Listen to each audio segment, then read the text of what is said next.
Yo, it's Skido. Donkey Kong Bananza has been out for some weeks now, and my opinions on it have finally settled in. I got 2 words for you. Donkey Kong Bananza. Must-see TV. That's more than 2 words. Anyways, y'all read the title of this video. Yes, I will be glazing this game, but more importantly, I will be going into depth on why Donkey Kong Bananza should be the first Switch 2 game you buy. So let's jump right into it. Oh, and subscribe if you have not. All subs are greatly appreciated, and I love you guys. And thanks for the support, too. First reason is the story. Let me paint a picture for y'all. Remember the Switch one? I know you do. But you guys might recall a game called The Legend of Zelda Breath of the Wild. But do you remember that feeling of having a brand new console in your hands as you're playing a soon-to-be generational video game? I'm telling you guys, you will get that same experience with Donkey Kong Bananza. A refreshing new story-driven game is what a new console needs on its release date. And Bananza delivers. And this point is not to take a shot at Mario Kart World, because I love Mario Kart World, right? I gotta be honest, I didn't get that same feeling of anticipation as I played Mario Kart World for the first time compared to Donkey Kong Bananza. But at least with Mario Kart World, you won't get spoiled on the story, for there is no story, and there's no real rush to play it. Whereas if you're like me, and you're doom scrolling on TikTok at 11:01 on a Thursday afternoon, editor Skido, please insert a spoiler warning right here. Tell the viewer to skip 10 seconds.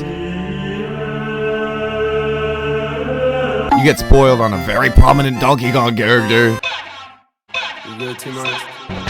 The road racing gray, I've been calling it granny. I caught that lamb truck in the big panoramic. Gon' fucking on look, shout out mama and granny. I'm taking up space and they squish me like sandwiches. Bananza is pretty much a 3D open world platformer, and if you're anything like me, if you hear a video game resonates with those 3 words, you already know it's gonna be peak, right? But when I tell you guys I feel free in this game, I feel free. Free to choose what I want to upgrade next, free to dig down as deep as I want, free to explore, free to search for every Bananium gem. There's not too many video games out there that are like that. In terms of Nintendo games, I mean. Even with the movement options, this game feels slick on my fingers. And I know you guys have probably heard Donkey Kong Bananza getting compared to Mario Odyssey by 20 other YouTubers, but I do get that same feeling of determination to explore throughout the game's premises as I did with Mario Odyssey. It's really an experience you can only feel when you play the game, you know? I know you guys think I forgot about DK. I could speak all night about Donkey Kong, an emotional guy who will run through a wall for Pauline. I don't take it for granted. The Donkey Kong franchise as a whole, I feel, is underrated. And before I answer this segment, I have not played anything before Donkey Kong Country Returns for the Wii. But I've heard Donkey Kong Country in the argument for the best video game of all time, so I know I'm missing stuff. Anyways, I'm gonna focus on these 2 games for now. Both Country Returns and Tropical Freeze bring a level of chaos that I do not expect in a video game, which makes it all the more fun. I had the time of my life playing these 2, and even replaying them. And as Bananza was getting announced in the Direct, I knew Nintendo was baking up some peak, due to Donkey Kong's history of being peak. So hear me when I say this. Anybody wishing this was a 3D Mario game, quit sucking your thumb and clock in.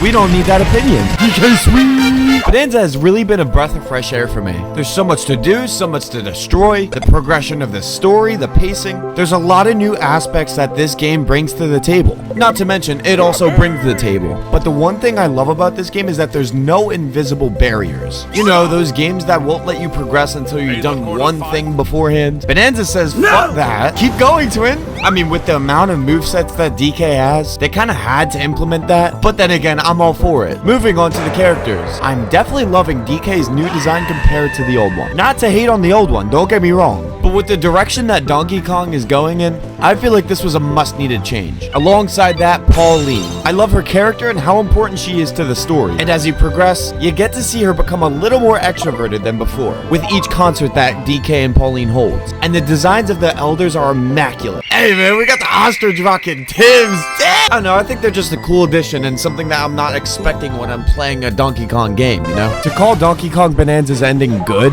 is one of the biggest understatements in the history of mankind. If I didn't get spoiled, I would have never guessed he was in this game. His first appearance in this game is a belly. That's my goat right there, that's my goat.